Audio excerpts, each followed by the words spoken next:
దేవాలయంలో ఇద్దరు విఘ్నేశ్వరులు ఉంటారు, రెండు వినాయక మూర్తులు ఉంటాయి. ఇద్దరు వినాయకుల్ని ఎందుకు ప్రతిష్ఠ చేస్తారంటే ఒకరిని విఘ్నరాజు అని పిలుస్తారు, ఒకరిని విఘ్నేశ్వరుడు అని పిలుస్తారు. విఘ్నరాజు అని పిలిస్తే ఏమిటంటే విఘ్నాన్ని కల్పిస్తాడు. విఘ్నేశ్వరుడు అన్నారు అనుకోండి, విఘ్నాన్ని తీసేస్తాడు. ఏమిటి విఘ్నాన్ని కల్పించడం ఏమిటి అంటే మీకు నేను తేలికగా అర్థం అవ్వడానికి ఒక ఉదాహరణ చెప్పాలనుకోండి. కాకినాడలో జయేంద్ర నగర్ లో విఘ్నేశ్వర దేవాలయం ఉంది, మహాగణపతి దేవాలయం. ఒకప్పుడు మాంధాత వారని అక్కడే ఉంటారు దగ్గరలో, మంచి భక్తి తత్పరులైనటువంటి కుటుంబం వారికి అక్కడ ఖాళీ స్థలం ఉంది, గుడి కడదామని కంచికామకోటి పీఠాధిపత్యం వహిస్తున్న మహాపురుషులు చంద్రశేఖరేంద్ర సరస్వతి స్వామి వారి దగ్గరికి వెళ్ళారు. ఆయనకి పిలిస్తే పలికేవారు విఘ్నేశ్వరుడు. ఆయన దగ్గరికి వెళ్లి అడిగారు, అయ్యా కృష్ణాలయం కడదాం అనుకుంటున్నామండి. ఆయన కళ్ళు మూసుకుని ధ్యానం చేసి చెప్పారు, రాదు కృష్ణాలయం, అక్కడ విఘ్నేశ్వరుడు గుడుస్తుందని చెప్పారు. కాదండి మేము కృష్ణాలయం కడదాం అనుకుంటున్నాం. ఆయన నవ్వి శుభం పూయ.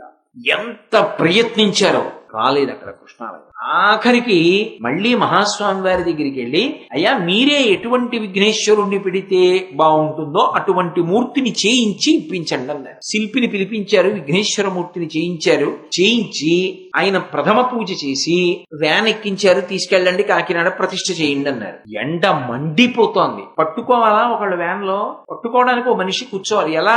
ఆ ఎండ అలా ఉంది. స్వామి ఎలా కూర్చుంటామండి, ఎక్కడ మెద్రాసు, ఎక్కడ కాకినాడ, ఎలా పెడతామని అడిగారు. మహాస్వామి వారు బయటికి వచ్చి చేతిలో సత్యదండాన్ని ఒకసారి ఇలా ఆకాశానికి తిప్పారు. తిప్పి ఎక్కండి ఇంకా పర్వాలేదు, ఎండ మండిపోతాం ఎక్కండి అన్నారు. వాళ్ళు కొబ్బరికాయ కొట్టి వ్యాన్ ఎక్కారు. ఎక్కి కామకోటి పీఠం గేటు దాటి వ్యాన్ పైకి వచ్చింది, ఆకాశం మబ్బులు ఇచ్చి. ఆ వ్యాను కాకినాడ వచ్చే పర్యంతం వ్యాను ఏ దారిలో పెడుతోందో దారంతా మబ్బులే. అది కాకినాడ వచ్చి దింపేసేంత వరకు మబ్బు, ఎండలేదు. మహాత్ముల సంకల్పాలు అలా ఉంటాయి.